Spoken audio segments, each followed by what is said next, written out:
2015년에 당한 패배를 8년 만에 복수하는 데 성공했다.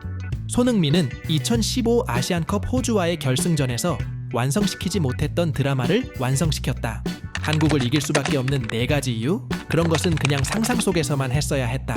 손흥민의 슛은 우리를 허탈하게 만들었다. 그를 막기 위해 철저히 노력했지만 그렇지 못했다. 경기 직후 이어진 호주 선수들의 인터뷰에서 상당히 아쉬움 가득한 표정을 볼 수 있었습니다.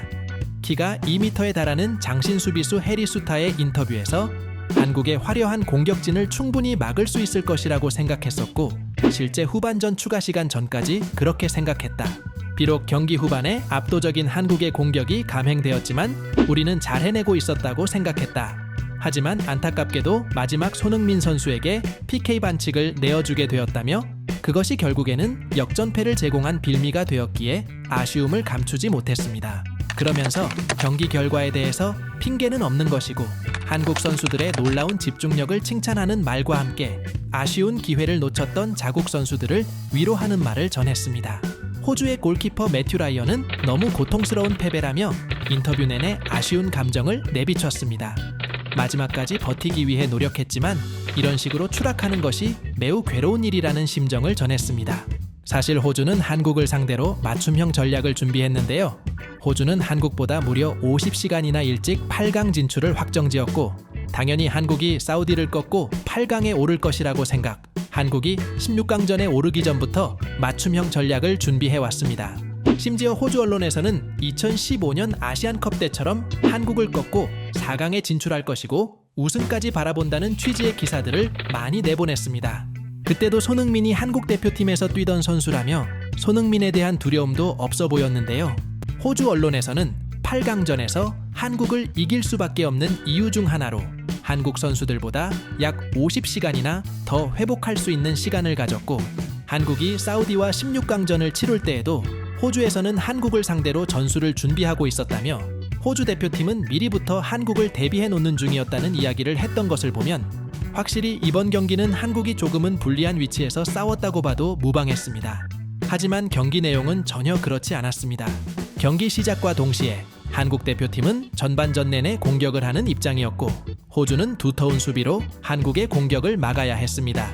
심지어 한국은 그림 같은 패스플레이로 선제골을 만들어냈지만 곧바로 오프사이드가 선언되며 아쉽게도 골은 무효가 되었는데요. 하지만 이 장면에서 알 수 있듯 우리의 공격력이 살아나는 모습을 보였습니다. 이때까지만 해도 우리의 분위기는 매우 좋았습니다. 역시 사우디보다 더 할만한 팀이 맞구나 생각되기도 했죠. 하지만 전반 40분이 넘어가면서 호주에게도 기회가 왔고 황인범 선수가 공을 걷어낸다는 것이 그만 빌미를 마련해주는 골이 되어버렸습니다. 결국 호주는 그 기회를 놓치지 않고 한국의 골문을 흔들었습니다. 좋은 분위기로 진행되고 있던 경기, 한국은 또 한 번의 역전 드라마를 쓸 수 있을까? 우리 선수들은 분명 그렇게 생각했을 것입니다. 후반전 이강인을 좌측으로 배치하고 이재성을 투입하는 등 한국은 전방위적 공격을 시작했습니다. 오히려 호주에서는 수비 진영에 교체 카드를 사용하는 등 이대로 경기가 끝나기를 바라는 듯한 모습이었습니다. 한국을 이길 수 있는 4가지 이유에서는 호주가 수비수 10명을 세워서 수비한다고 하지는 않았는데 말이죠. 그렇게 한국은 골문을 두들기고 호주는 골문을 봉쇄하는 장면이 이어지던 중 후반 추가 시간 3분 손흥민 선수의 페널티 박스 안 돌파가 시도되었고 호주의 수비수는 손흥민 선수의 다리를 걸게 되어 페널티킥이 선언되었습니다. 주심은 눈앞에서 펼쳐지는 반칙에 곧바로 휘슬을 불었고 잠깐의 VAR 체크 후 황희찬 선수가 키커로 나섰습니다.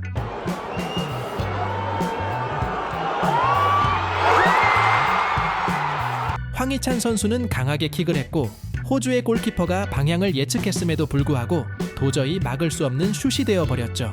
무엇보다도 새벽 시간에 이 경기를 시청하시던 시청자분들도 답답한 마음을 한 번에 날려버릴 수 있을 만큼의 시원한 슛이었습니다. 그렇게 연장전에 돌입하고 호주는 공격을 하기보다 또다시 수비 위주의 경기를 하고 있었습니다. 우리 팀의 기세는 살아날 대로 살아났고 호주팀은 다 이긴 경기라고 생각했던 게임이 뒤집힐 위기에 처한 것이죠.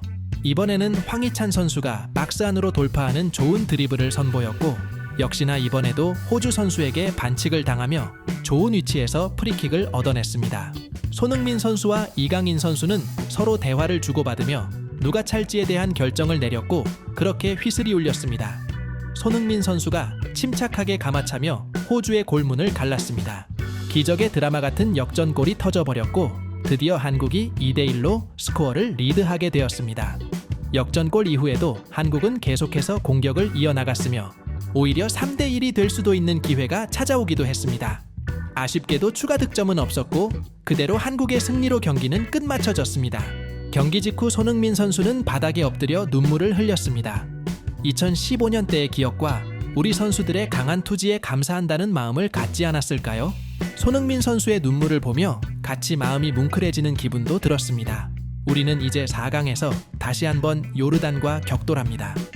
조별리그에서 생가기회로 고전을 했던 요르단과의 경기지만 우리 한국 대표팀은 요르단을 꺾고 결승 진출을 이루어낼 것으로 믿어 의심치 않습니다. 저희 채널에서는 관련 소식도 계속해서 전해드릴 예정이니 채널을 구독하시고 다음 소식도 빠르게 만나보세요. 마지막으로 한국의 득점 장면 다시 한번 보여드리면서 오늘의 영상은 마치겠습니다. 감사합니다.